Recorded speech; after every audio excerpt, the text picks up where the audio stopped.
Hello, boring dreamers. Today we step into a world where night isn't just a time on a clock. It has a physical presence, thick and heavy, pressing against wooden shutters.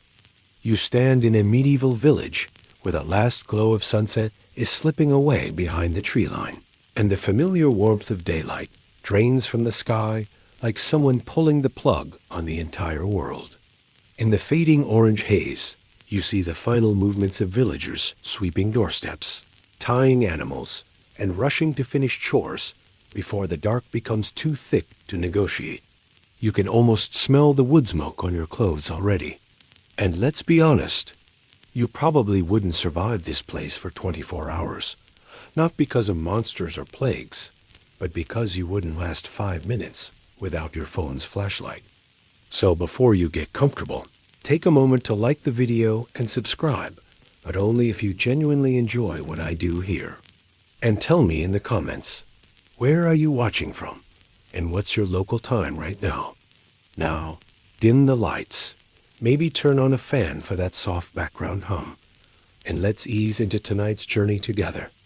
You trudge along a dirt path that's already dissolving into shadow, and the first thing you notice is how quickly the entire landscape becomes unfamiliar. This is a world lit only by fire-tiny, unreliable flames that flicker more than they illuminate. A few cottages have shutters cracked open, letting out narrow bands of warm yellow light, but it's not enough to push back the darkness. Instead, the light looks like something struggling, like a candle in a cathedral drifting alone in a sea of stone. You look around, and even though you've only walked a few steps, you already feel smaller. The night feels big. You feel like you re-stepping into an ancient rulebook, written by people who lived and died under the same darkness for centuries. One mainstream historical fact historians love to mention is that artificial lighting before the 18th century barely existed outside elite homes. Torches burned out quickly, candles were expensive, and oil lamps smoked so much you'd think someone burned a medieval lasagna in the kitchen. So most people simply accepted the dark as an immovable boundary like a season, or a law of nature. You didn't fight the night. You respected it, feared it, and tried not to run into a well. You're standing now near a cluster of thatched roofs, all shaped the same way, all leaning slightly inward as if whispering secrets with the wind. And here's a quirky detail most people forget. Even if you owned a candle, you often didn't bother using it. Not because of the cost, though, that mattered, but because lighting a candle at night attracted bugs, thieves, and in some households, chickens who thought sunrise had randomly arrived. Imagine dealing with a rooster at midnight because you wanted to read. The firelight you do see comes from hearth single flames that flicker against bent beams and soot-blackened ceilings. You notice a faint shimmering on the walls where the firelight dances, and for a moment, it looks like the house is breathing. That was an everyday sight for everyone back then. To live in the medieval world was to accept that fire wasn't just heat. It was the only reason you weren't bumping into your own furniture after sunset. Fire-guided conversations, meals, prayers, and the slow unwinding of bodies after long days of labor. Historians still argue whether medieval villagers were genuinely comfortable with darkness or simply resigned to it. Some say people were terrified of the night wolves, demons, thieves, and spirits lurked in every shadow. Others argue that villagers weren't constantly trembling in fear. They were just practical. Nighttime was not for wandering. It was for staying put. And if you heard something rustling outside, you assumed it was a pig, or a neighbor, or, worst case, both. As you adjust to the dark, you notice that your vision begins to stretch strangely. You pick out the edges of buildings more by memory than sight.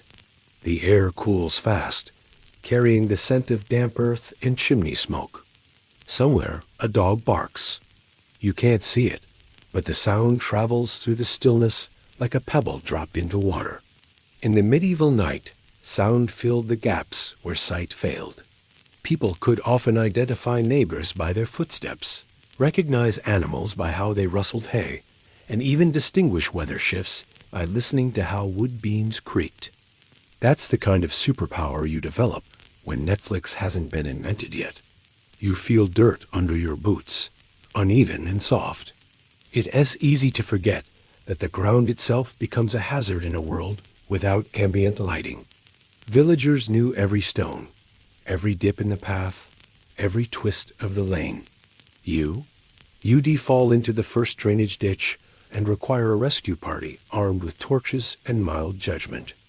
Farther ahead, you see a single lantern carried by a villager who walks. You step further into the village, and something starts to nag at the back of your mind.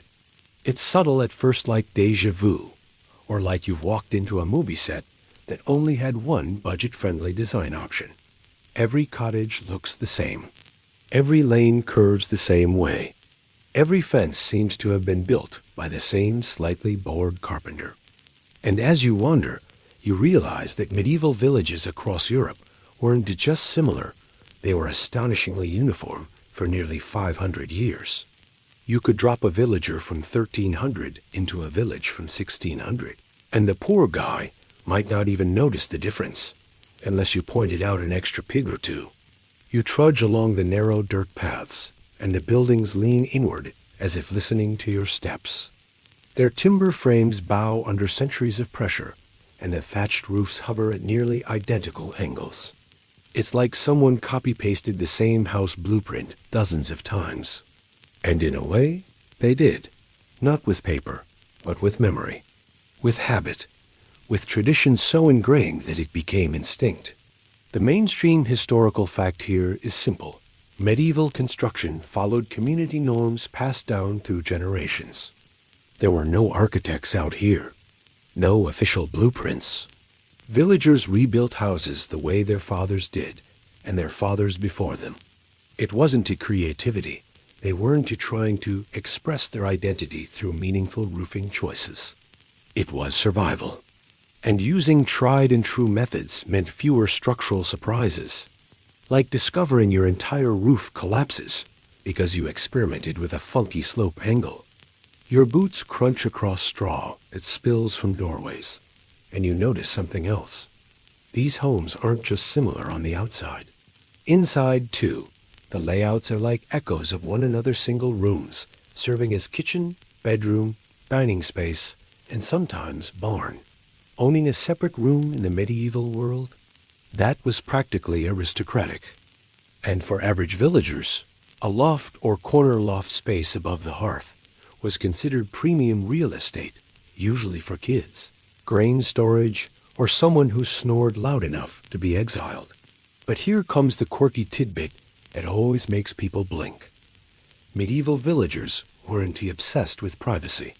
Doors stayed open in daylight, walls had gaps, and floors were so uneven that you could track a neighbor's footsteps like GPS data. Families slept together, not because it was cute or cozy, but because it preserved warmth and, of course, space. Even the idea of a bedroom was centuries away from existing. You take a slow turn around a cluster of homes, and the sameness becomes comforting, almost hypnotic. Every cottage is positioned to maximize whatever sunlight the village gets. Every path curves around the same communal features: the well, the ovens, the church, the animal pens. You feel like you're walking inside a system, an unspoken design philosophy where function always outweighs form. You march past a row of houses, and each looks like it sprouted from the ground itself, built with local earth, local wood, local thatch. One village's materials defined its personality, and everyone followed the same rules because deviating from local techniques could literally get someone hurt.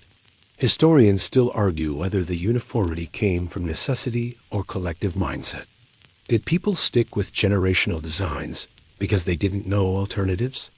Or was it more psychological and instinct to match community norms and avoid standing out? Imagine being the one guy in 1400 who decided to build a funky, avant-garde house with weird angles. You wouldn't become the village visionary. You'd become that weirdo with the suspicious roof. And trust me, you didn't want neighbors accusing your rafters of harboring demons. You walk to the center of the village and take in the organization of space. Everything is clustered with purpose. Homes face each other around small communal yards. Wells sit where most can reach them before sunset, and livestock pens are placed where their noises can alert everyone if something went bump. Even the roads follow predictable patterns. Straight roads were rare because they made wind whip through the village like a medieval air conditioning. The sun dips lower behind the horizon, and suddenly the village becomes a new kind of world. You feel it immediately, the tyranny of sunset. The moment light fails, life contracts. Your vision narrows. Tasks that were easy in daylight now seem perilous. People stop what they were doing. Animals settle. The wind carries a colder bite. Night isn't just time passing.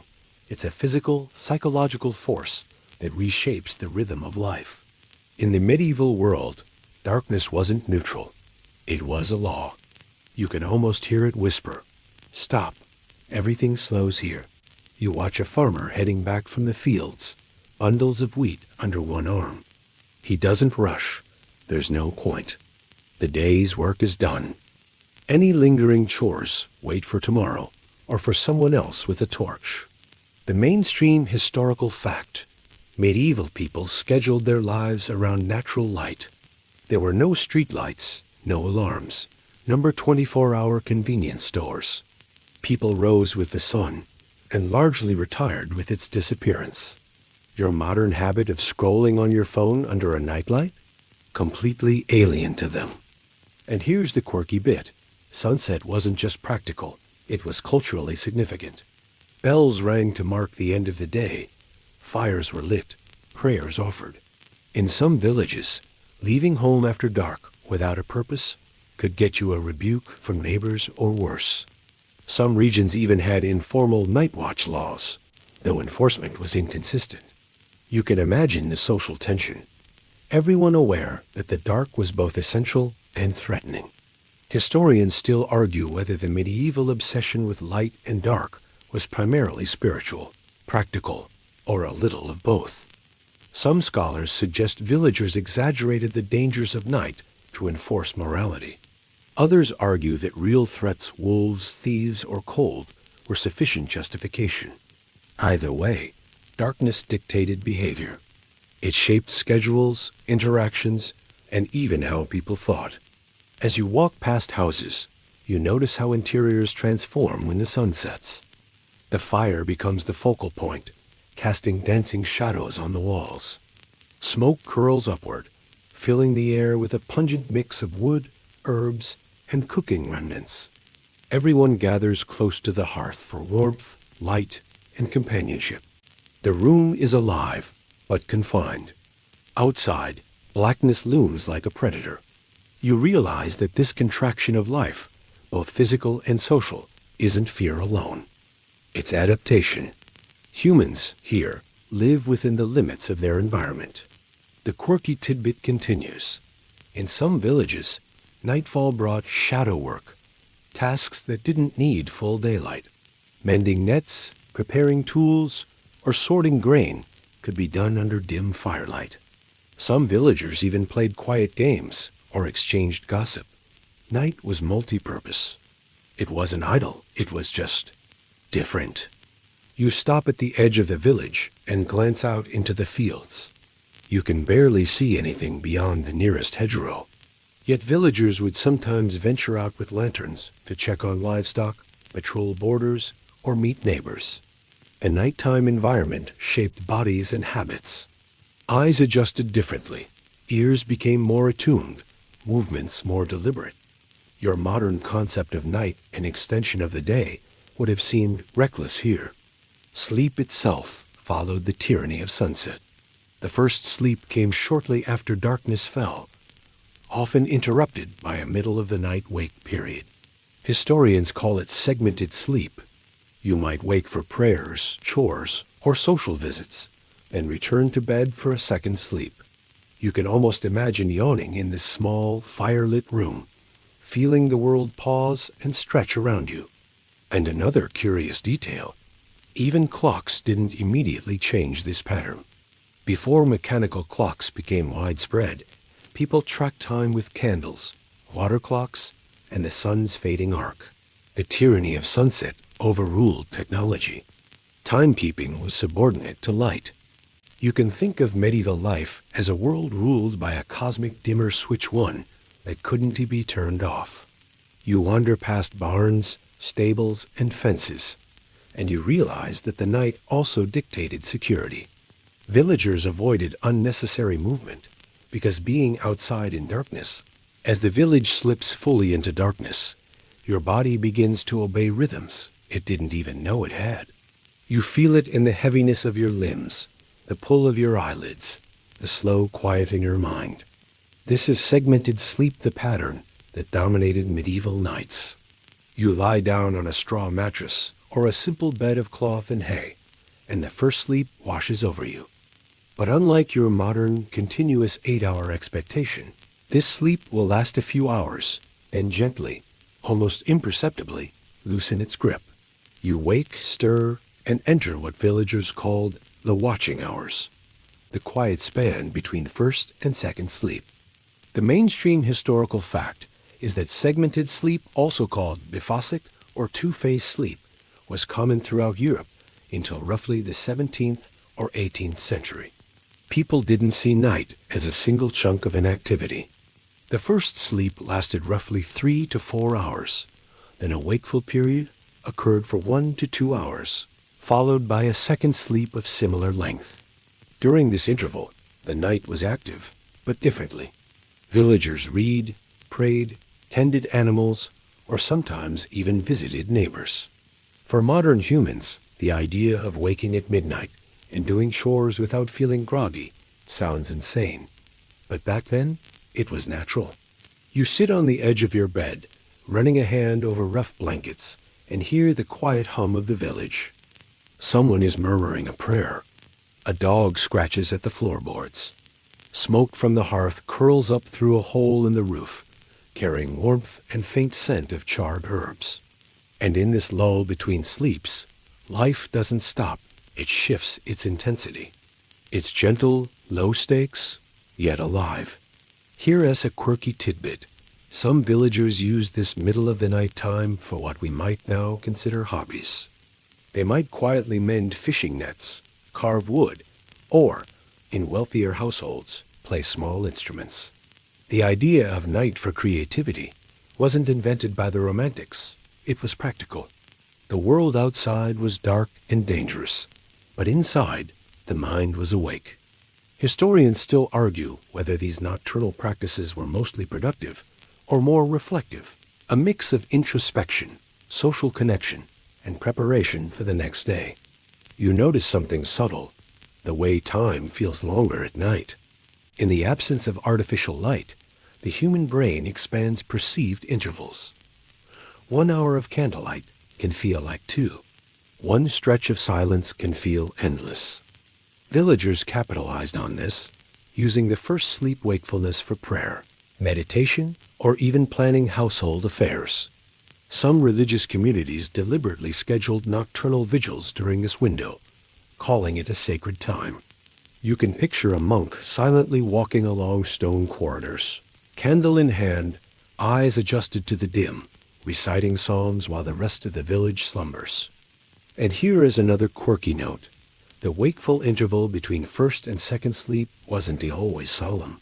In some accounts, couples used the time for intimacy. Children played quietly, or neighbors exchanged gossip in whispers. Medieval literature occasionally references midnight conversations, secret meetings, or even practical jokes executed under moonlight or candle glow. You can almost hear muffled laughter through the straw walls. Sleep wasn't purely restorative. It was flexible, social, and sometimes surprisingly lively. You begin to feel your own senses sharpen. Eyes adapt to dim light. Ears pick up the faintest creaks or rustlings. Even your imagination stretches a little, filling the gaps between houses and fields with potential movement. The medieval mind thrived on these gentle awakenings. Far from modern complaints of insomnia, waking in the middle of the night was expected. It was a rhythm your body had evolved to embrace over generations, long before artificial light rewired human circadian patterns. Historians still argue whether the segmented sleep pattern was universal or more prevalent among rural populations versus urban dwellers. Evidence from personal diaries, legal records, and literature suggests it spanned social classes, though city life with street lamps and nightlife may have shifted patterns slightly. Either way, humans adapted intimately to the night. Your ancestors understood that sleep was flexible, a partnership with darkness, rather than a rigid timetable. You lie back down for the second sleep, feeling the quiet expand around you. The hearth flickers, the wind whispers, and your mind drifts through thoughts and dreams that would seem strange in modern times. Perhaps you dream of shadows in the trees, of animals silhouetted against the moon, of neighbors bustling quietly under candlelight. This is how medieval nights molded perception. Awake enough to notice, asleep enough to rest. Even mundane habits were influenced.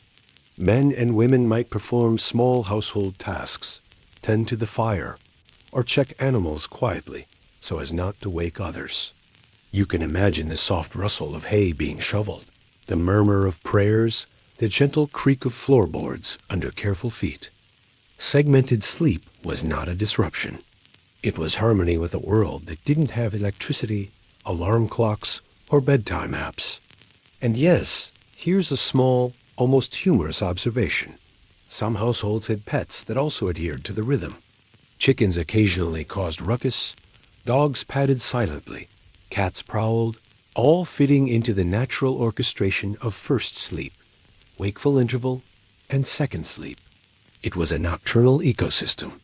You can picture a sleepy child nudging a cat while trying to tiptoe back to bed, muttering, "Don't wake anyone," as if negotiating with the shadows themselves.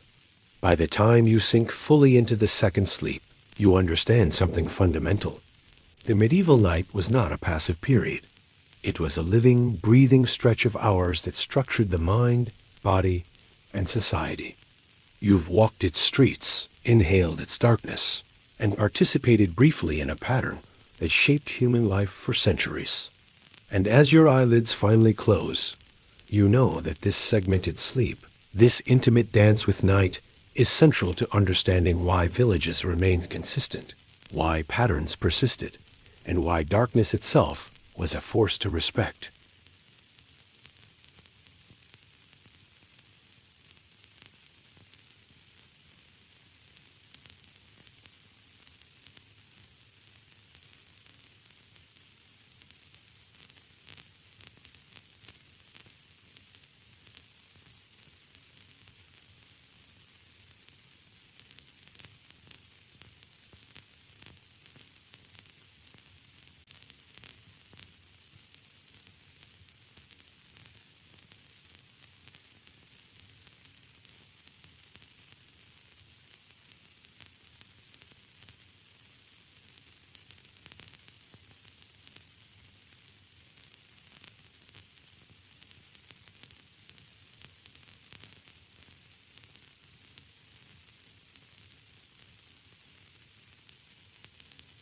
The first sleep has faded, and now you wake in the quiet stillness that blankets the village.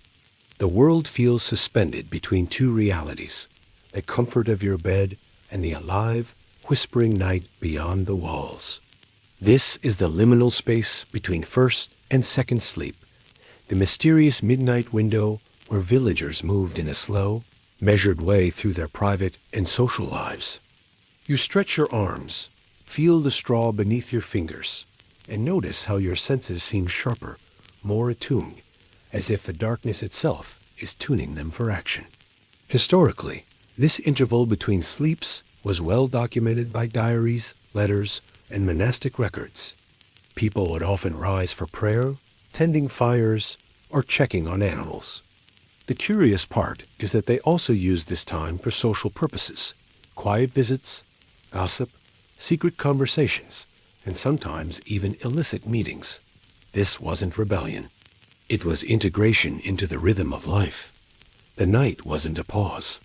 It was another dimension of activity. You slip quietly to the hearth, its embers glowing faintly. Smoke curls upward, carrying the aroma of last night's cooking and dried herbs. In one cottage, a young woman quietly kneads dough to rise while no one else is awake, preparing bread for the morning. In another, a man sharpens tools under the dim flicker of candlelight. Everything is hushed, deliberate. Even the smallest movements, sliding a chair, opening a cupboard sound amplified in the stillness, echoing across the straw floors and bare wooden walls. Here, as a quirky detail, some historians suggest that this wakeful interval was even used for contemplative activities we might now find unusual. People sometimes read by dim candlelight, wrote letters, or observed the moon and stars. Sleep patterns shaped cognition in ways modern sleep science is only beginning to appreciate. Waking naturally in the middle of the night could enhance memory consolidation and reflection. Imagine your brain doing tiny all-night workshops while the rest of the village dreams. Historians still argue whether this period was universally utilized for practical or contemplative purposes. Some evidence points to widespread use for chores, while other accounts suggest it was a sacred or reflective time for prayer and moral evaluation.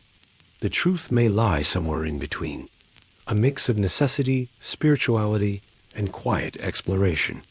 You step outside, careful to avoid loose stones or patches of mud, and notice the soundscape. The village seems alive in a different way than during the day. Owls hoot from the trees. A dog barks in the distance. Rustling in the undergrowth might be a fox or maybe just the wind. Inside, neighbors exchange whispered messages, perhaps a note about livestock, a health check, or a reminder of a local event. The night becomes a connective tissue, linking household to household with invisible threads of sound, smell, and light. One unusual tidbit: in some villages, this interval was used for what we might consider recreational activity. Quiet games, soft music, or storytelling occurred under the assumption that daytime chores made such leisure impossible. Your modern concept of night entertainment phones, TV, streaming would have seemed absurd, but the essence was the same. Humans are awake in the dark because there is something they want or need to do. The middle of the night wake period was also culturally codified. Some monastic orders instructed monks to rise, chant prayers, or perform small rituals. Secular households adapted similar patterns. A candle lit for personal devotion, a fire stoked to warm infants, or a quiet visit to the neighbor's home for a message. This was a structured wakefulness, not chaos. People followed a rhythm born of centuries of adaptation to darkness, firelight, and limited visibility. As the night stretches on, your ears begin to pick up layers of sound you never noticed in daylight. The village is quiet in one sense, yet alive in another. Every creak of timber, every soft scuff of feet on straw, every murmur from a distant hearth contributes to an acoustic tapestry that defines medieval nights. You stand on the edge of a lane, listening, and realize that the auditory environment guided much of village life. In darkness, sound was as critical as sight. You can almost see villagers' heads tilting, listening, judging whether the rustle in the undergrowth is a fox, a neighbor, or something less definable. A mainstream historical fact: before artificial streetlights, medieval people relied on their ears to navigate and understand their environment. Villagers could identify who was approaching by the sound of their boots, or detect wolves and other predators before the creatures were even visible. The night was a combination of safety and awareness training, woven into every human habit. Your modern ears, accustomed to constant background noise, would probably overreact to every small sound in such a quiet, layered world. And here, as a quirky tidbit, some villagers reportedly trained themselves to recognize specific types of nighttime sounds, so precisely that they could identify not just which animal had moved, but even the individual animal in some cases. Imagine a world where a single creak of a barn door or a muted cough could carry meaning as clear as a text message today. Night was not empty. It was informative. Historians still argue whether the nocturnal soundscape genuinely enhanced communal safety or if it mainly reinforced social hierarchies. Some evidence suggests that villagers could use subtle auditory cues to detect thieves, enemy activity, or structural failures in their homes. Other interpretations argue that heightened attention to nighttime sounds also reinforced superstition and moral control, teaching people to be alert, obedient, and fearful. Both explanations may be correct. You pause near a fenced-in animal pen, listening to the snuffles and squeaks of pigs and the lowing of cattle. Even domesticated animals contributed to this acoustic ecosystem. Wolves and stray dogs in surrounding woods were ever-present threats, and villagers became adept at interpreting subtle changes in their livestock's vocalizations. A sudden stampede, a distressed call, or an unusual silence could indicate danger or merely the cold. The night demanded constant attention. Here's another quirky detail. Villagers sometimes engaged in nighttime signaling with sound. A gentle tapping on a window, the clink of a spoon on a hearth, or a low whistle might communicate that someone had safely arrived, that all was well, or that assistance was needed. You can picture a network of hushed messages carried across yards and lanes, invisible to anyone not attuned to them. The dark amplified meaning and made subtlety powerful. As you move further along the path, you notice that silence itself has texture. Between the sounds of animals, faint winds, and distant chimneys, there is a rich void. Villagers understood that silence could convey warning, peace, or solitude. You realize that night wasn't passive. It actively shaped perception, behavior, and social dynamics. People didn't just experience darkness. They participated in it, learning its codes and rhythms. Historians still argue whether this heightened nocturnal awareness was primarily practical or psychological. Some argue that fear of supernatural forces, spirits, witches, wandering demons kept ears and minds alert. Others suggest that real threats, like predators or thieves, were sufficient to cultivate vigilance. Most likely, it was a combination of both. Darkness became a framework within which people negotiated survival, morality, and community life. You pause at a corner and hear a faint cough from a distant house. You can picture someone quietly checking on family members or performing a midnight chore. Perhaps a child. You wander past the small cluster of homes, and the village feels eerily uniform under the dim glow of a few lingering hearths. Each house seems carved from the same blueprint: timber frames, thatched roofs, small windows with wooden shutters. But now, in the night, the sameness takes on another dimension. Villagers sleep, rise briefly, and live their lives according to patterns so old that change feels unnatural. You begin to notice that medieval villages didn't just look the same. They functioned the same, hour by hour, season by season, decade by decade. This repetition created stability, but it also created a quiet resistance to progress. Mainstream historical fact: village architecture, from layout to materials, remained consistent across centuries because it was practical. Local resources dictated construction, and survival demanded reliability. Innovation was risky. A roof that failed could destroy your family's shelter, crops, or livelihood. So, methods and designs passed from parent to child, generation after generation. Deviating from tradition wasn't clever, it was dangerous. Here's a quirky detail. Even interior layouts were standard. A single room often served as kitchen, dining hall, bedroom, and sometimes barn. Storage lofts above the main hearth doubled as both sleeping space and pantry. Luxury was minimal. In wealthier households, private rooms existed, but in most villages, privacy was communal, functional, and non-negotiable. People adapted their lives to the constraints of their homes, creating social habits that mirrored architectural patterns. Historians still argue whether this uniformity stifled creativity or simply reflected efficiency. Some say that cultural innovation was limited by rigid construction norms, while others argue that villages encouraged creativity in other areas: gardening, clothing, tool-making, and community rituals where small differences didn't jeopardize survival. Either way, consistency defined the human experience in the village.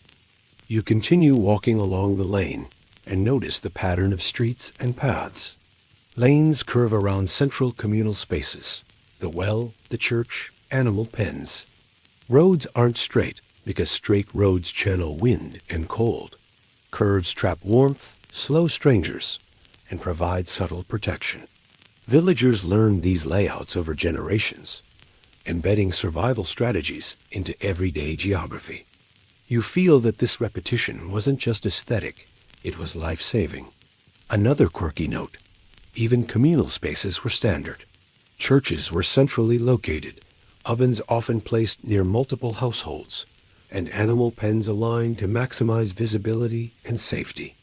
Every structure, path, and yard fit a logic that allowed villagers to anticipate and respond to threats, both natural and social. Uniformity was less about conformity and more about coordination. As the night deepens, the shadows grow longer, and every house's glowing hearth appears as a beacon of safety. You notice the rhythmic patterns of chimney smoke drifting into the air, almost like clockwork. Every family follows similar routines: rising for chores, gathering firewood, and settling in again for the next segment of sleep. The village breathes as one organism, synchronized by necessity and habit. Historians still debate whether this homogeneity was conscious or instinctive. Did villagers deliberately copy successful designs to maintain order? Or did survival pressures naturally enforce sameness? Likely, it was both. Trial, error, and social learning produced remarkably uniform communities. You glance at one house where a faint lantern flickers through a small window. Inside, a family sits around the hearth, performing midnight tasks. Children stir in lofted bedding. Someone quietly sweeps the floor.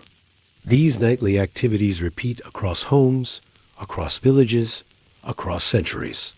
Patterns emerge that stretch across time repetition that defines how medieval humans interacted with their world.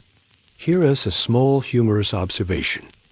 If you were dropped into a medieval village from a century earlier or later, you might barely notice the difference. You could mistake someone's wool tunic for your own great-grandparents' style, and the shape of the roofs would seem familiar. The past and present coexisted in uniformity, almost as if villages. You step away from the cottages and wander toward the central square, where the faint outline of the church dominates the village skyline. Even in darkness, the building exerts authority. Its stone walls absorb and reflect the flickering glow from nearby hearths. The church, with its modest bell tower, was more than a spiritual center. It was a temporal one, marking time for villagers when clocks were scarce. The first toll of evening called people in for prayer. The midnight toll punctuated the interval between first and second sleep. Bells dictated movement, structured activity, and reinforced the rhythm of the night. Historically, the church played a critical role in regulating daily and nightly life. Its rituals, masses, and prayer schedules aligned with both solar and human rhythms, creating a social scaffolding that shaped behavior. Beyond spiritual purposes, the church functioned as a communal hub where news spread, decisions were made, and villagers measured their lives against shared patterns. Religion and routine intertwined seamlessly in medieval consciousness. Here is a quirky detail. Some scholars note that monasteries even divided the night into canonical hours, a practice that influenced lay people. You might imagine a monk walking silently through a stone corridor at midnight, reciting psalms with barely audible voice, candle smoke curling upward, footsteps careful not to disturb those sleeping in nearby dormitories. This structured wakefulness bled into secular village life. Some villagers emulated the timing, waking at specific hours for prayer or chores, without religious compulsion, simply because it was a reliable framework for nocturnal activity. Historians still argue whether the church influence on sleep and nighttime activity was pervasive or merely advisory. Some suggest that ecclesiastical mandates profoundly structured village rhythms. Others contend that practical considerations like work, food, and animal care played a larger role, and religion simply codified pre-existing behavior. Either way, the nocturnal organization is inseparable from both faith and survival. You notice the small lanterns flickering in front of homes lining the square. They are placed with deliberate spacing, guiding people safely while emphasizing communal observation. It's a soft reminder that the village operates as a single organism. Safety, coordination, and awareness all interlock. In the night, visibility was a scarce resource, and managing it effectively meant the difference between safety and accident. Another quirky fact: in some villages, bell ringing itself became a form of nocturnal social control. A toll could signal an emergency, an approaching stranger, or a fire. People learned the language of bells as naturally as we learn traffic signals today. Some accounts even describe villagers reacting instinctively to subtle tonal differences, interpreting the emotional weight of the bell and adjusting behavior accordingly.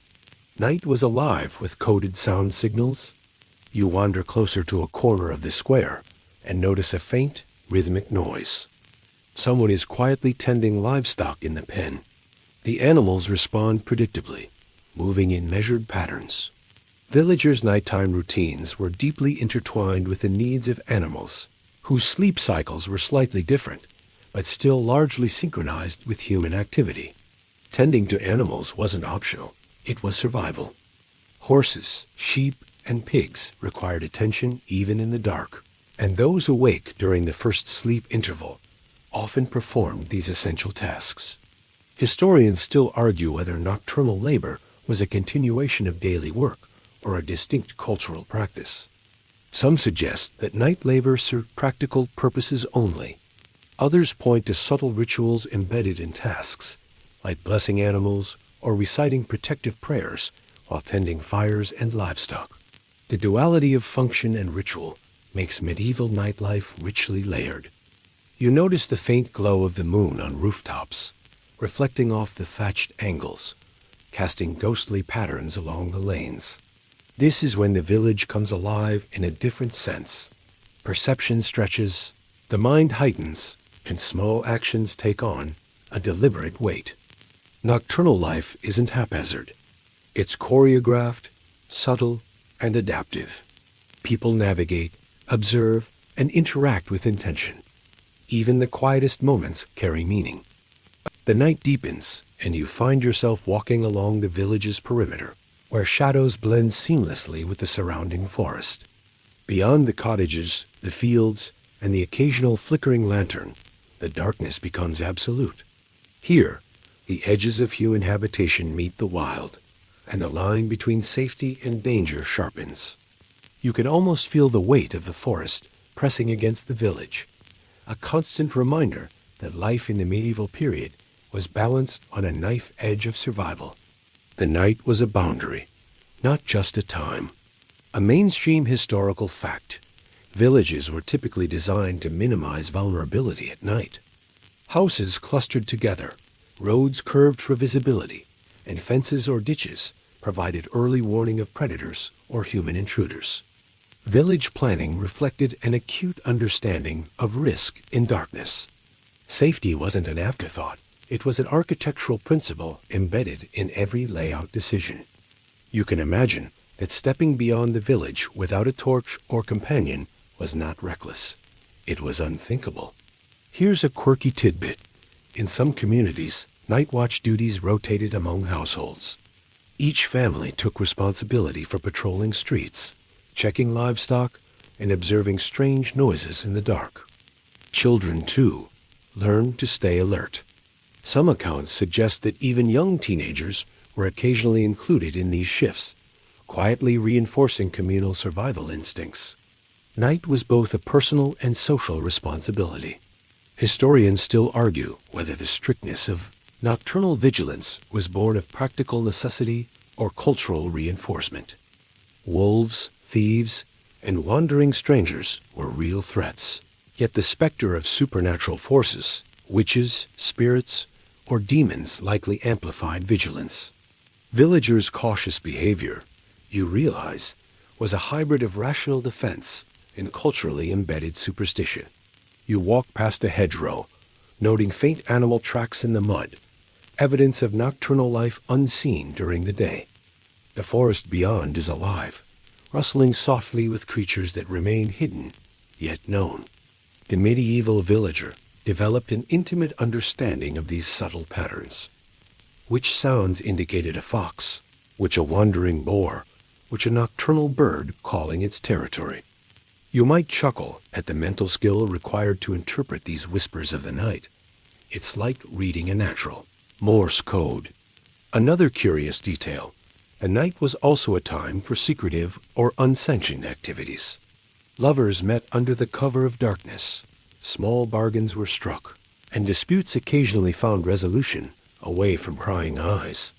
While daytime activities were communal and observable, nighttime provided a limited stage for privacy and negotiation, all within the safe framework of village boundaries. The interplay of natural darkness and human vigilance shaped perception. Villagers became adept at moving quietly, judging distance by sound, and recognizing subtle shifts in light, even from a single candle. This heightened awareness was not paranoia, it was adaptive intelligence. Your modern tendency to over-illuminate spaces would have seemed excessive, even counterproductive, to a medieval resident. Historians still argue how universally this nocturnal sophistication applied. Did all villagers, regardless of age or occupation, internalize these survival skills equally, or were they concentrated in those responsible for watchkeeping and leadership? Evidence suggests a spectrum. Everyone engaged with the night, but those tasked with protection developed exceptional skill, a combination of instinct, experience, and communal knowledge passed down through generations.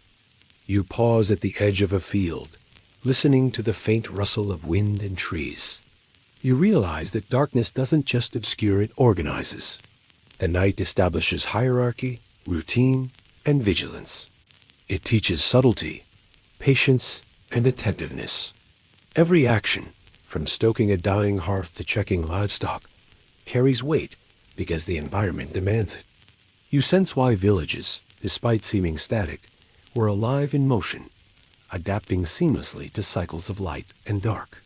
And here, as a light-hearted aside, villagers sometimes blamed mysterious nighttime occurrences on mischievous spirits or playful animals, mixing superstition and observation. You move through the village and notice how night shapes not just behavior, but even relationships.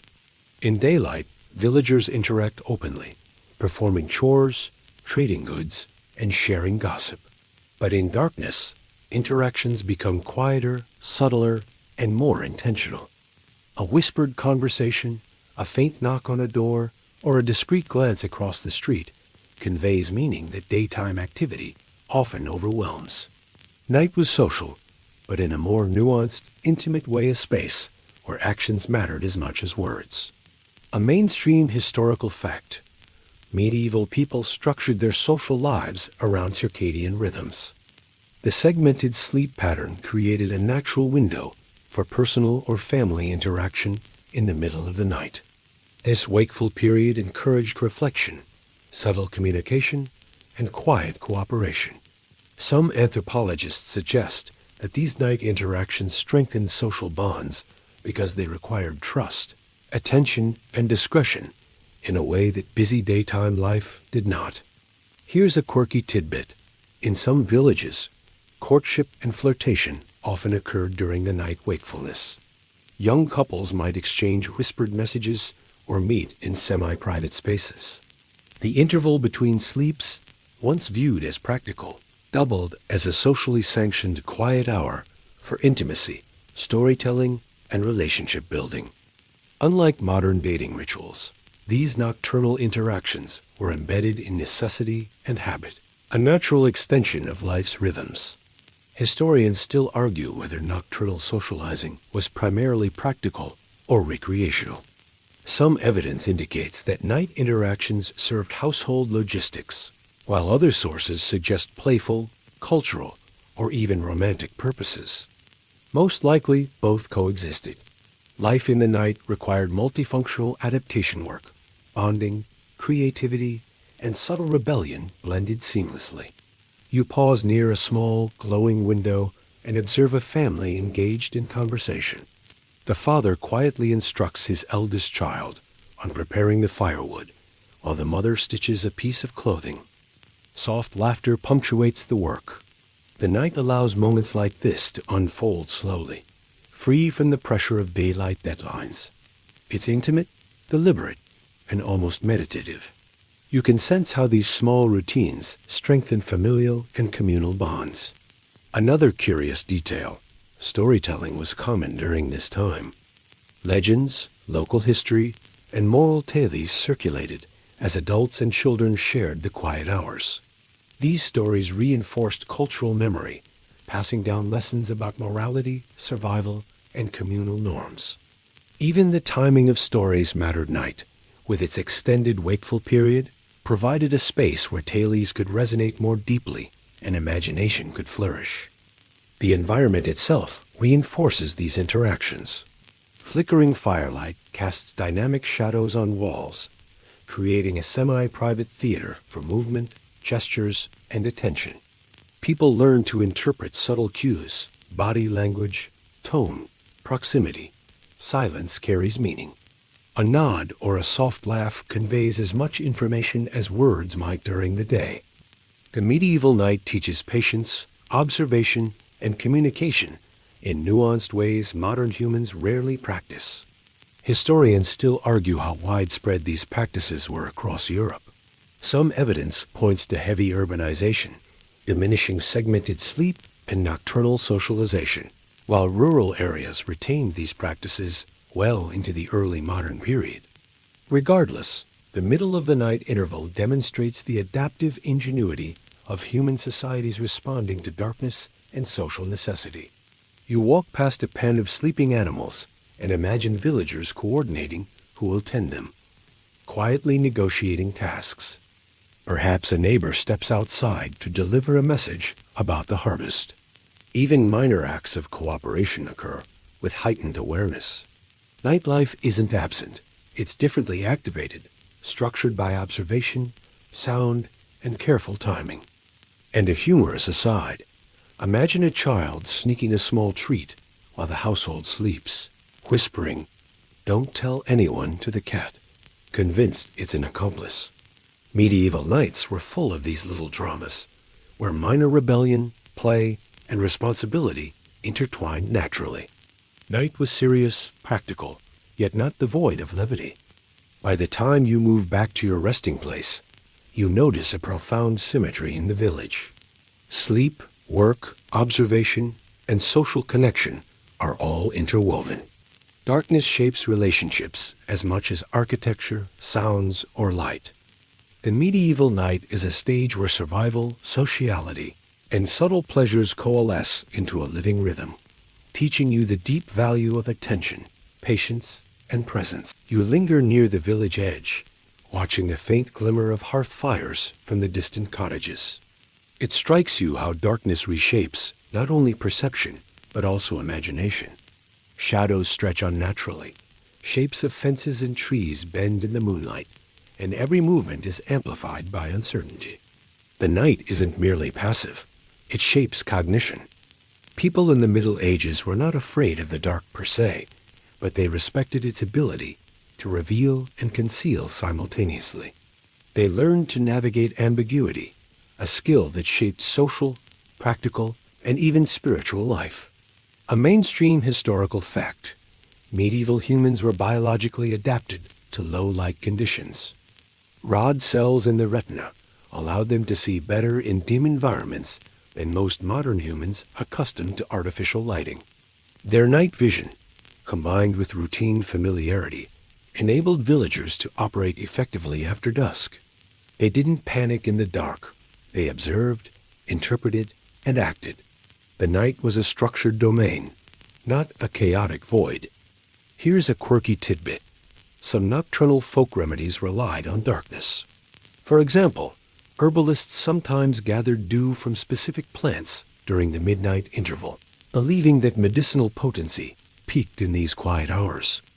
Others claimed that watching the stars during the wakeful period between first and second sleep could reveal omens or personal insights.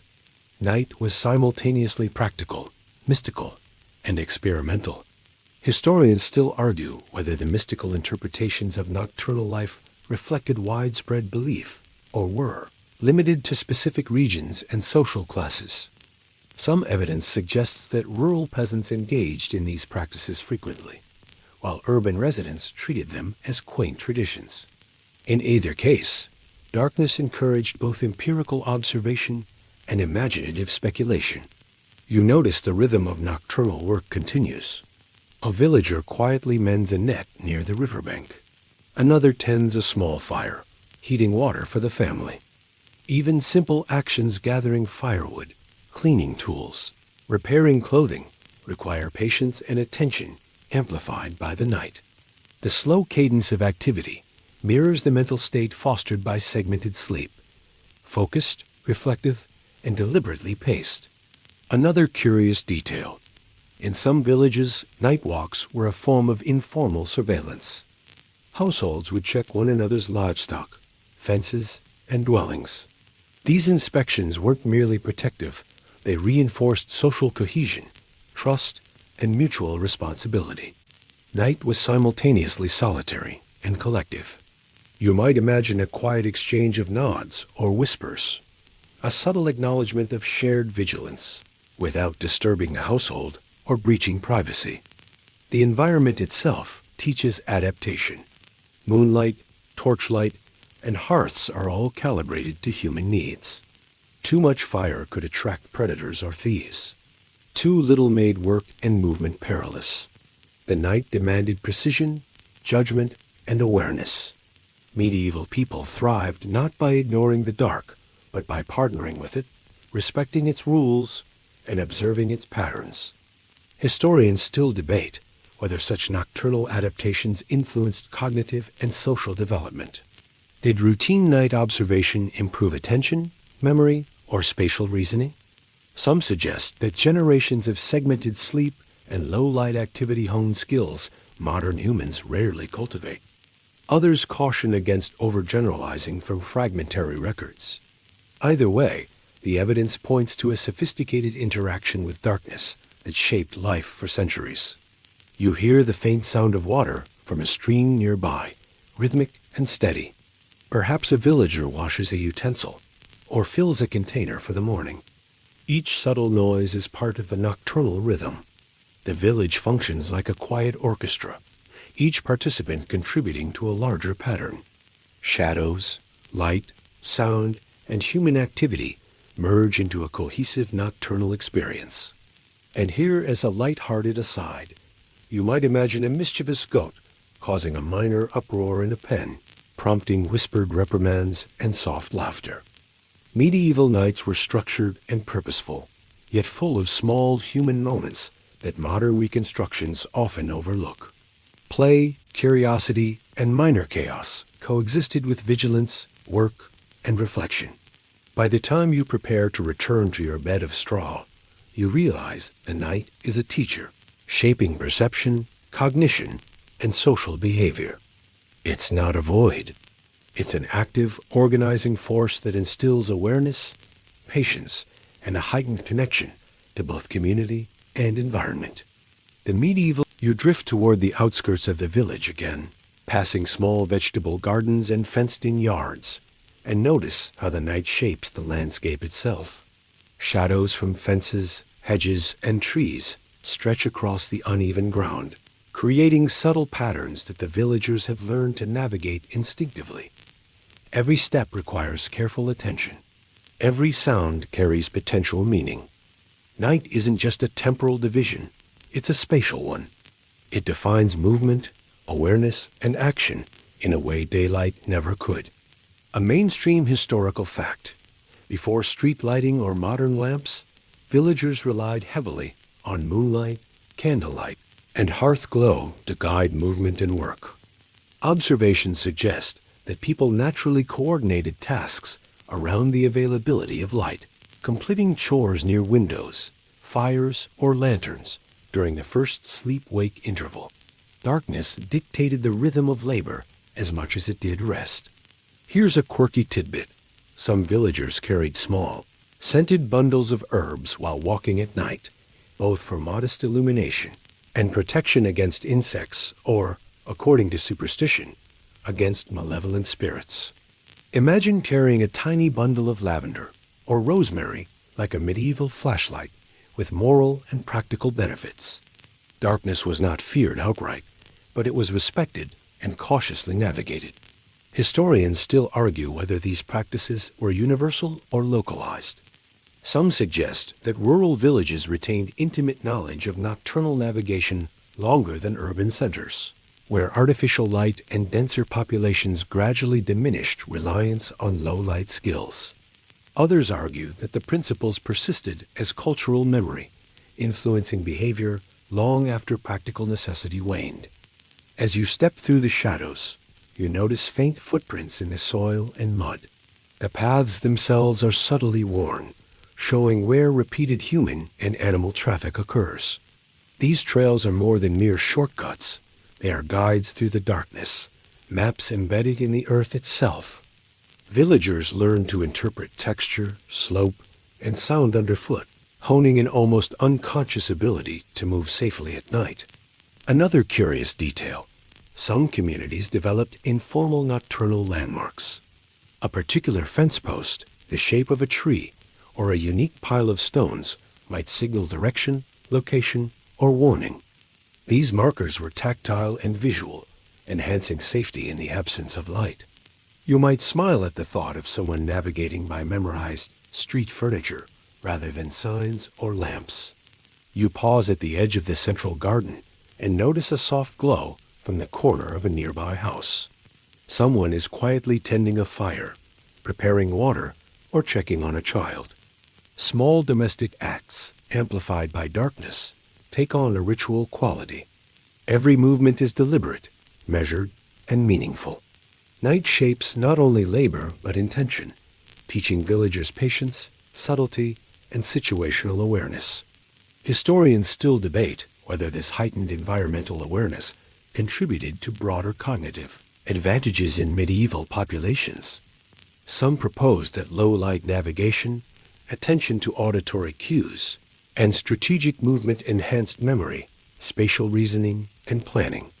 Others caution that evidence is fragmentary, leaving room for speculation. Yet the pattern is clear. Humans adapted creatively to darkness, embedding survival skills into daily life.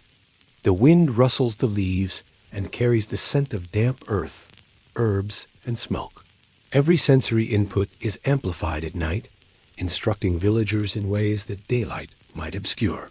Night is alive with information, waiting for those attentive enough to interpret it.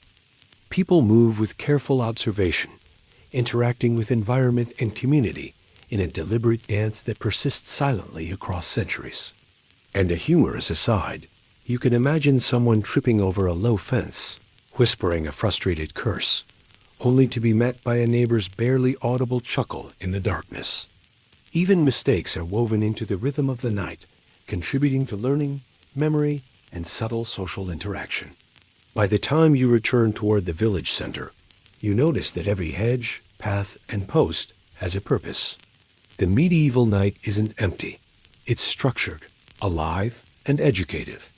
Darkness teaches spatial intelligence, patience, and coordination, embedding skills in villagers' minds that modern humans rarely experience. The nocturnal world shapes perception as effectively as daylight shapes action, connecting environment, community, and habit in an intricate living pattern.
You find yourself lingering near the village well, the heart of communal life even at night.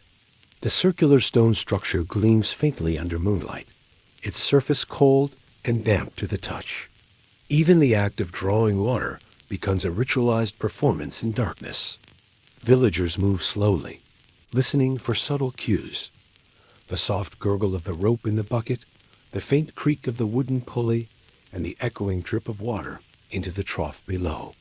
The night amplifies every sound, turning mundane tasks into sensory exercises that demand focus and attention. A mainstream historical fact: wells were central to village organization, not just for water supply, but as social hubs. Even at night, people gathered there to exchange news, whisper instructions, or coordinate shared labor. The first and second sleep intervals often saw small clusters of activity around such resources, reflecting the intimate interplay between utility and human interaction. Night extended practical and social time, rather than merely pausing it. Hear us a quirky tidbit. Some folklore suggests that spirits or water nymphs were believed to inhabit wells, making nighttime visits simultaneously practical and mystical. Villagers took precautions, such as softly invoking protective phrases or carrying amulets, blending superstition and observation. Darkness heightened attention to minor details, making even a simple chore an exercise in awareness, imagination, and careful interpretation. Historians still argue whether these supernatural beliefs shaped daily routines significantly or were peripheral, confined mainly to the realm of storytelling. Some evidence implies that these rituals enhanced safety, focus, and communal cohesion, while other scholars suggest they primarily reflect cultural imagination rather than practical necessity. Either way, the night's sensory richness encouraged mindfulness and precision. You observe a quiet figure bending over the well, lifting a bucket of water with deliberate care. Even this small act requires attention to sound, weight, and stability. Spilled water could create a slippery hazard, potentially alerting animals or revealing human presence to intruders. Movement at night is measured, cautious, and adaptive, an early form of situational awareness that modern humans rarely practice outside of emergencies. Another curious detail: in some villages, the timing of drawing water followed social etiquette. Households coordinated their trips to avoid collisions, loud disturbances, or violating neighbors' privacy. Night activity was governed by unwritten rules, creating order without centralized enforcement. Villagers internalized a complex choreography, blending respect, safety, and necessity. The interplay between darkness and observation extends to sound as well. The echo of footsteps on cobblestones, the faint swish of water in the bucket, or the murmur of whispered communication carries meaning. Nighttime auditory cues were crucial for social organization, alerting neighbors to presence, activity, or minor emergencies. You might imagine a subtle nod exchanged across the well, a quiet signal of acknowledgement that everything is proceeding smoothly. Historians still debate how systematically such behaviors were maintained across Europe. Some scholars argue that these nocturnal practices were nearly universal in rural communities, while others contend they varied widely depending on local threats, customs, and environmental factors. Regardless, there is little doubt that attention to night activity influenced daily life, social cohesion, and cultural memory. The night amplifies sensory perception in ways that daylight does not. A rustle in the grass, a faint splash in the water, or the distant bark of a dog communicates information critical to survival. Villagers interpret these cues instinctively, refining judgment, reaction, and coordination. Darkness becomes a framework for learning and awareness rather than a limitation. And a small humorous aside: you might imagine someone leaning too far over the well, slipping slightly, and grumbling while a cat observes from a safe ledge, unimpressed by human clumsiness. Night isn't only for work and vigilance. It's also a stage for small, quietly amusing incidents that reinforce human observation and caution. By the time you leave the well behind, you feel a new appreciation for the nocturnal rhythm of the village. Darkness is not simply absence. It's structure, guidance, and a medium through which humans interact, observe, and maintain the intricate balance of survival, sociality, and habit. Every sound, shadow, and gesture carries information, and every villager participates in this subtle, nocturnal network of life.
You continue your slow walk along the village lanes, noting the rhythmic creak of the occasional door hinge and the soft shuffle of feet on the packed earth.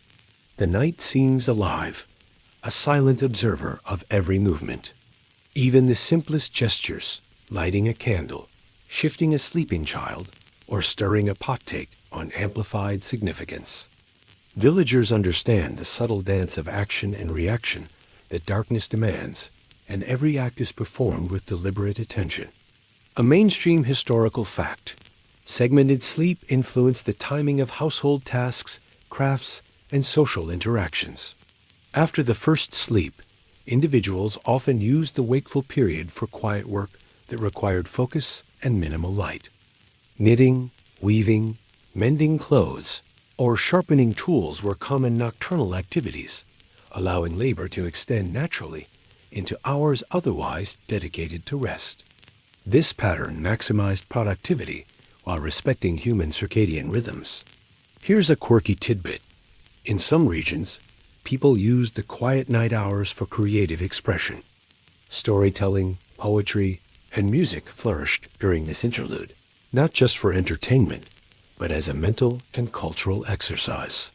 You can imagine someone playing a simple wooden flute, its tune drifting through the village lanes, heard by few, yet profoundly shaping the ambience of night.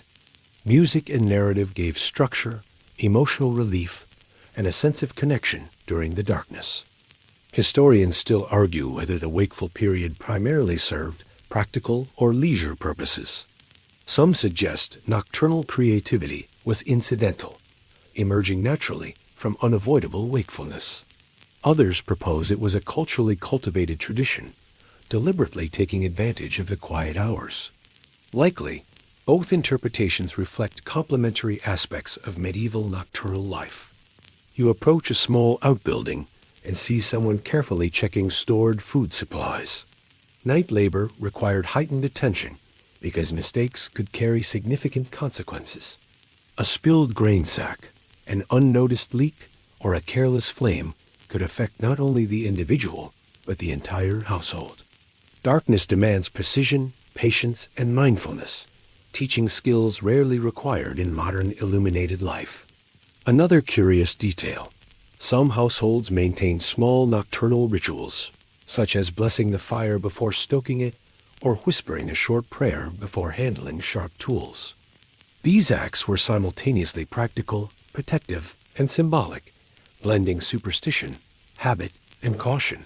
Nighttime behavior thus embodies an elegant combination of necessity, tradition, and psychology. The spatial design of the village reinforces this nocturnal attentiveness. Narrow streets, clustered houses, and small, winding lanes encourage careful movement. Even animals contribute to this rhythm. Dogs guard livestock, and the occasional owl or nightbird signals subtle environmental changes. The sensory ecosystem is fully alive, and humans are active participants, interpreting, responding, and adapting. Historians still debate how much nocturnal observation affected cognitive skills. Did generations of segmented sleep, low light work, and careful attention to sound and shadow enhance memory, spatial awareness, or social intelligence? Evidence is fragmentary, but suggestive. Survival, efficiency, and subtle social cohesion all demanded refined perceptual skills. You notice a family quietly tending a small fire, preparing herbs or cooking water. The faint smoke rises and disperses, a subtle signal that life continues, even in the absence of daylight. Night fosters a microcosm of activity, blending labor, creativity, and social care. Every participant is tuned to environmental cues, rhythms, and silent communication. And a humorous aside. Imagine someone trying to sneak a snack from the communal storage, only to be caught by a dog whose bark triggers a whispered scolding from a parent. Nighttime is structured, but not devoid of small, human misadventures, adding texture and warmth to the otherwise cautious routine. By the time you meander back toward the cluster of homes, you recognize that medieval night is layered, deliberate, and remarkably sophisticated. That darkness is not emptiness.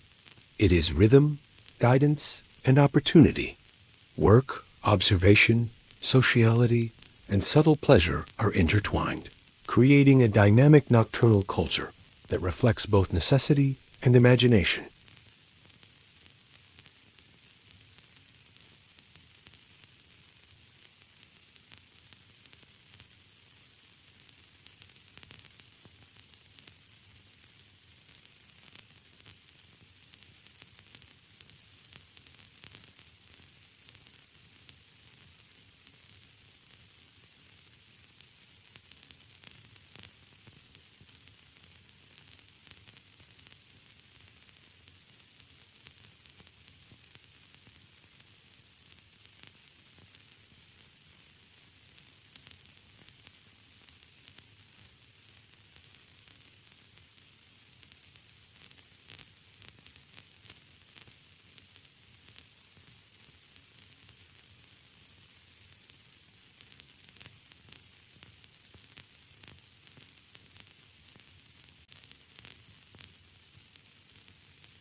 You wander past the village outskirts toward the small communal oven, where the faint scent of bread lingers even at this late hour.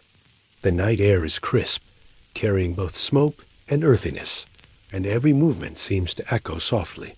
Here, in this shared space, nocturnal routines converge. Someone checks the fire, another kneads dough, and children sit quietly nearby, listening. Darkness orchestrates activity, turning simple chores into deliberate, almost ritualized motions. A mainstream historical fact: baking and food preparation often took place during segmented sleep hours. Villagers used this quiet time to prepare for the next day, ensuring bread, ale, or preserved food was ready without disrupting daytime labor. This timing reflects a practical adaptation to the limitations of daylight and artificial illumination. The interlude between first and second sleep became a window of focused productivity. Here's a quirky tidbit.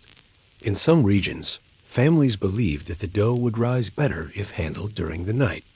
Mid-sleep handling was thought to infuse the bread with subtle energy from the night's quiet magic. You could imagine a baker whispering to the dough, as if encouraging it to swell properly practical, mystical, and delightfully human all at once. Historians still argue whether these beliefs were widespread or simply folkloric embellishments.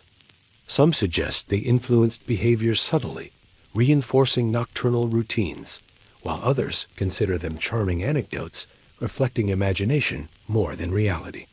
Either way, the intersection of belief and habit shaped villagers' experience of night. You notice that the communal oven also serves a subtle social function. Nighttime baking requires coordination. Households share the space, take turns stoking fires, and observe communal etiquette. Even the act of waiting your turn fosters patience, respect, and awareness of others' needs. Nightlife isn't solitary. It's an intricate balance of cooperation, observation, and shared responsibility. Another curious detail: some villages maintain small rituals around fire and bread. A whispered blessing, a careful arrangement of embers, or the symbolic placement of a loaf could carry meaning. Nighttime activity, therefore, was not merely about utility. It embodied culture, mindfulness, and social reinforcement. The mundane was imbued with significance. You wander a bit further and see a solitary figure repairing tools near a lamplight glow. The low illumination forces careful movements and heightened attention. Darkness magnifies errors and rewards precision. Tools are handled deliberately, mistakes avoided, and tasks performed with slow, methodical care.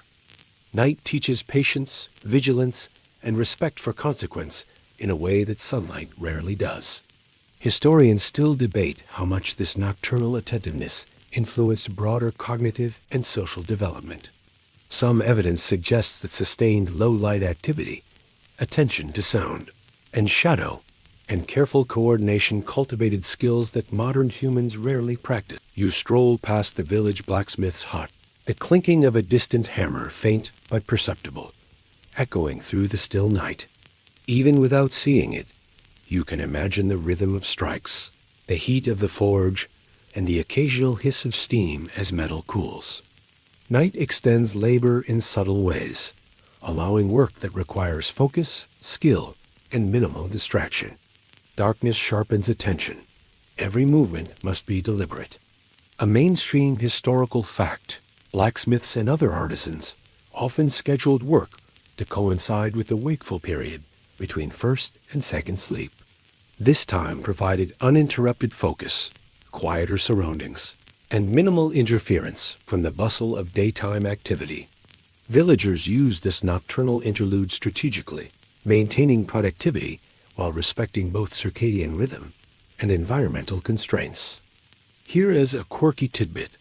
Some craftsmen believed that forging during the night imbued their tools with special qualities, whether mystical, symbolic, or psychological. The idea of night-forged iron persisted in folklore, suggesting that the intersection of necessity, observation, and superstition shaped the perception of craft. You can picture a blacksmith working alone, whispering encouragement to the glowing metal, as if it responds to attention as much as heat. Historians still argue whether such nocturnal beliefs genuinely influenced craftsmanship or were largely folkloric embellishments. Some evidence suggests symbolic thinking guided practical activity, blending attention to precision with a sense of ritual. In either case, the night fostered concentrated work and reflection that daytime often interrupted. You notice subtle sensory changes, the coolness of air, the smell of smoldering coal, and the distant hoot of an owl. These cues help structure work, guiding decisions about timing, intensity, and movement. Night transforms the environment into a tactile and auditory canvas, where action and perception are inseparably intertwined. Craftspeople navigate with heightened awareness, learning lessons about patience, timing, and precision that daylight rarely demands. Another curious detail: apprentices often learned quietly during this period, observing the master's careful movements, mimicking strikes, and internalizing patterns without verbal instruction. You drift toward the village's small chapel, where a faint candle flickers behind a shuttered window. Even at night, the spiritual heartbeat of the village persists. The first and second sleep-wake interval often served as a quiet time for reflection, prayer, or contemplation. Silence amplifies thought, and the darkness invites introspection. Villagers, alone or in small family clusters, use these hours to meditate, consider moral dilemmas, or whisper prayers for protection, harvest, and health. A mainstream historical fact: medieval people frequently observed personal devotional practices at night. Hours between segmented sleep provided a naturally quiet environment for prayer, contemplation of religious texts, or meditative reflection on daily life. The night extended opportunities for spiritual practice, shaping moral and emotional development in ways daylight work rarely allowed. Here is a quirky tidbit. Some records indicate that villagers would sometimes keep small jars of water overnight, believing it absorbed the purity of moonlight or angelic influence. This water might be used later for minor healing, blessings, or household rituals. Night was practical, mystical, and subtly experimental, blending observation, superstition, and routine. Historians still argue whether nocturnal devotional practices were widespread or primarily concentrated among the devout and literate. While the clergy documented structured prayers like the canonical hours, rural laity likely adapted these rituals informally, creating personalized nocturnal routines that balanced faith, necessity, and cultural expectation. You notice the soundscape of night, the faint rustle of leaves, the whisper of wind across rooftops, the occasional low call of a barn owl. These subtle cues reinforce reflection and attentiveness. Night transforms ordinary experience into a heightened awareness, sharpening senses and emotional perception. People learn to interpret silence, gaps, and faint signals as part of their daily practice, whether spiritual, practical, or social. Another curious detail: during the wakeful period, some villagers might engage in secretive acts of piety, such as leaving small tokens at shrines or quietly offering food to local spirits. These acts are both ritualistic and protective, blending belief systems that modern observers may find curious or whimsical. The night allows private expression of cultural and spiritual values. The spatial arrangement of the chapel itself facilitates this nocturnal reflection.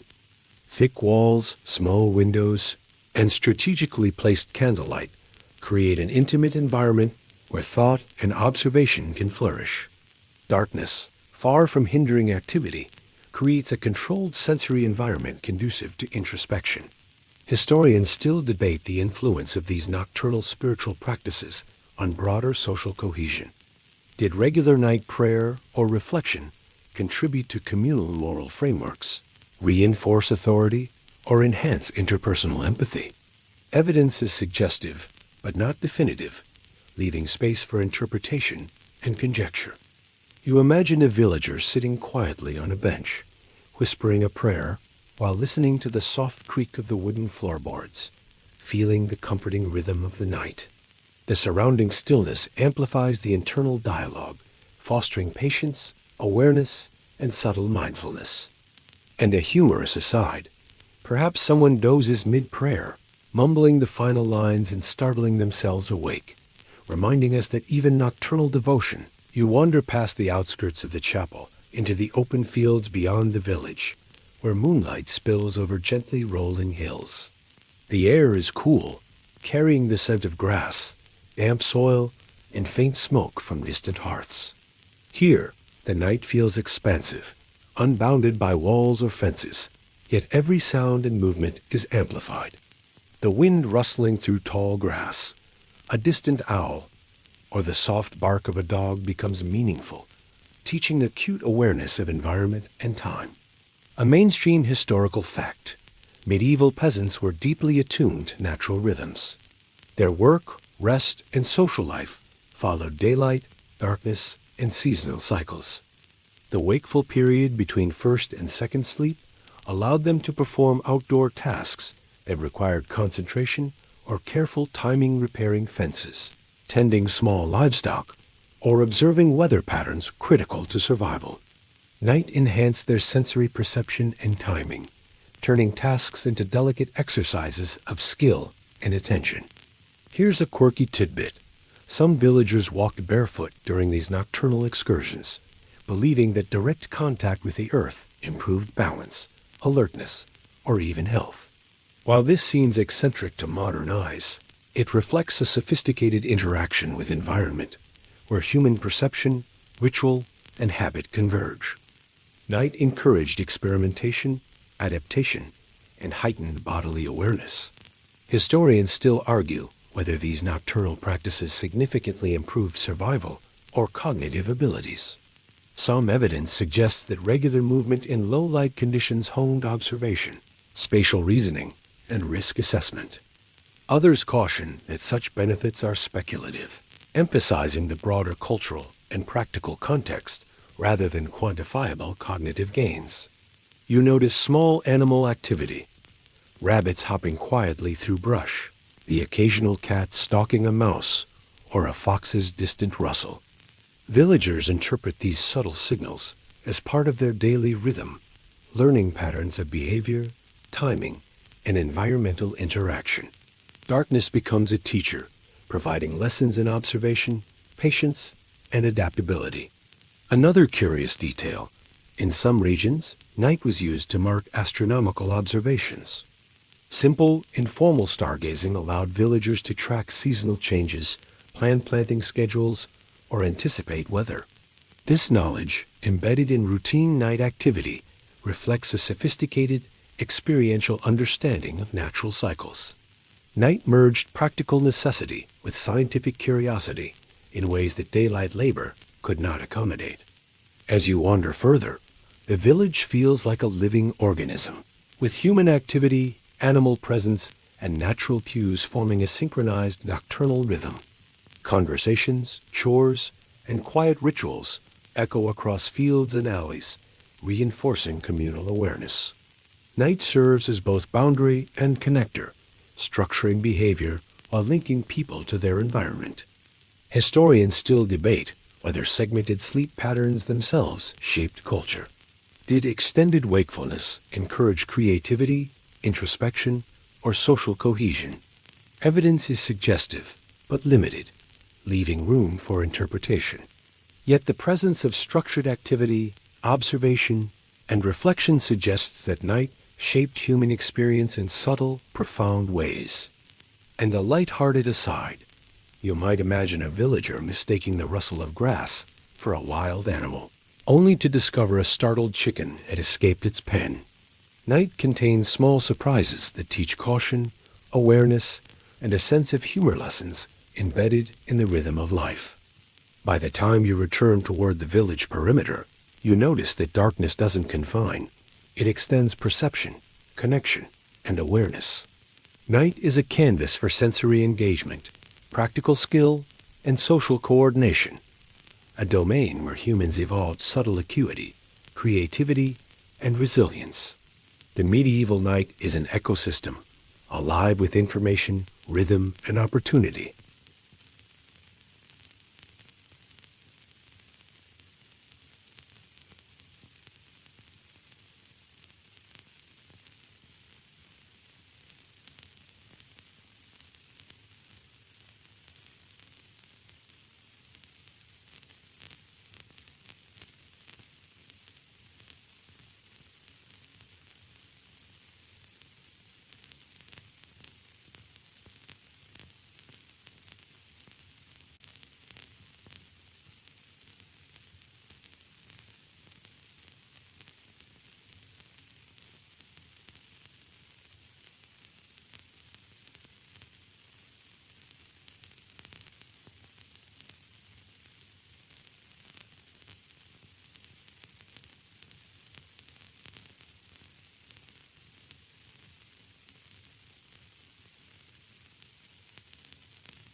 You wander back into the village, following narrow lanes that now feel both familiar and uncanny under moonlight. Shadows drape across walls, fences, and rooftops, creating a constantly shifting visual landscape. Your eyes adjust, interpreting texture, depth, and movement with care. Each footstep, whispered word, and soft rustle carries meaning. Night imposes a heightened awareness that shapes thought, action, and social behavior, revealing the village as a living, interactive environment. A mainstream historical fact: segmented sleep structured the entire day-night cycle in medieval villages. The wakeful period between first and second sleep was utilized for reflection, quiet labor, social interaction, and spiritual practice. Unlike modern continuous sleep, this pattern allowed for multiple, intentional bursts of activity that maintained both practical and cultural continuity. Night was productive, not merely restful. Here is a quirky tidbit. Some villagers believed that the night hours between sleeps were a liminal time when the veil between worlds thinned. Certain actions, careful candle placement, whispered prayers, or gentle movement were thought to protect families from malevolent spirits or mischievous fae. Whether superstition or routine, the practice reinforced careful, mindful behavior. Night was both practical and imaginative. Historians still argue whether these beliefs affected behavior or were mostly narrative embellishments. Some argue that even minor superstitions influenced day-to-day routines, shaping attention, caution, and social norms. Others suggest that the influence was symbolic, reflecting cultural storytelling rather than daily necessity. Regardless, these practices integrated seamlessly into nocturnal life. You pass a faintly lit window where someone is mending a garment, the movement deliberate and careful. The darkness requires focus, teaching attention to detail.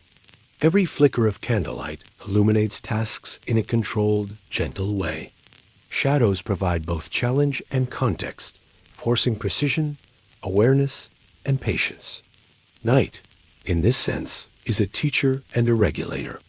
Another curious detail: villagers sometimes left small offerings or tokens at crossroads or thresholds, particularly during the wakeful night interval.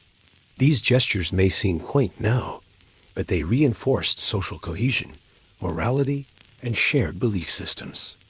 Actions performed in darkness carried amplified significance because they were intentional, quiet, and visible only to those who paid attention. The environmental cues of night continue to shape perception. The distant bark of a dog, the faint gurgle of a stream, or the soft hum of the wind through trees carries information critical to planning and safety. Humans learn to interpret these signals intuitively.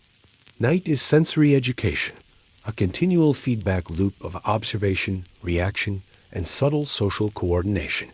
Historians still debate how pervasive nocturnal skills were across Europe. Did all villages rely on the wakeful interval equally? Or you pause at the village center, the quiet heart of life, where flickering candlelight and distant hearths create a soft, warm glow. The air is still but alive with subtle sound. A cat padding along a roof, the murmur of a whispered conversation, the distant drip of water from a rooftop gutter. Night binds the village together in a rhythm of perception, attention, and subtle communication.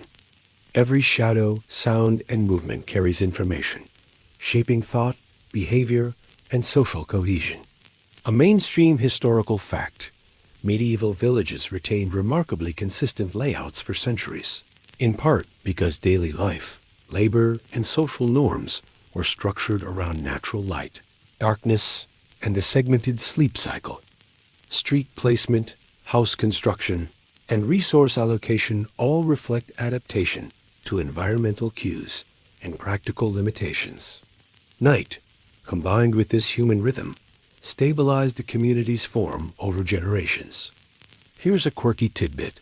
Some historians note that in certain villages, the position of livestock at night was standardized to prevent disputes, avoid nocturnal accidents, and reinforce social memory. These arrangements were passed down orally, quietly embedding cultural norms and survival strategies. Nighttime vigilance, combined with local customs, preserved continuity in both layout and social practice. Historians still argue why medieval village designs remained so uniform for 500 years. Some suggest environmental constraints, such as proximity to water, topography, and resource access, dictated layout. Others argue that cultural practices, including nocturnal patterns, ritualized labor, and spatial memory, reinforced structural continuity. Likely, it was a combination of both practical necessity and social tradition. As you wander among the cottages, you observe faint human activity. Someone repairs a fence, another carries water, and a soft glow indicates someone reading or performing a small ritual. Night orchestrates all this quietly, each action deliberate, measured, and attentive. The darkness is both limiting and liberating, constraining reckless behavior while enhancing careful observation, learning, and reflection. Another curious detail.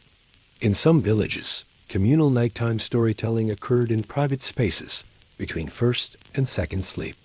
These sessions allowed the transmission of local knowledge, folklore, and moral lessons while fostering social cohesion. Night becomes a medium for cultural continuity, education, and entertainment all at once. You notice that even mistakes or minor accidents have their place in nocturnal life. A tripping footstep, a dropped tool, or a startled animal produces gentle lessons in awareness and adaptability. Night cultivates attentiveness, patience, and social negotiation in ways that daylight labor cannot replicate.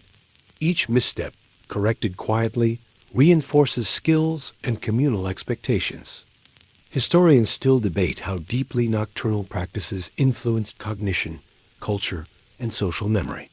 Did repeated wakeful activity enhance awareness, memory, and planning? Did careful observation in darkness reinforce cooperative behavior? While evidence is patchy, patterns across Europe suggest that night played a crucial role in shaping medieval life beyond mere rest. And a light-hearted aside, you might imagine a goat wandering too close to a hearth, prompting a whispered scolding and a quiet laugh. The night accommodates humor, ritual, and learning simultaneously. Small human moments punctuate the broader structure of nocturnal life, making it rich, dynamic, and deeply human. By the time you take in the entire village from the center, it's clear the medieval night was a teacher, a regulator, and a cultural engine.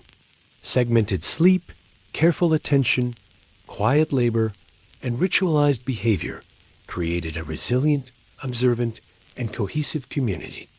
Darkness was not empty. It was structured, instructive, and profoundly shaping.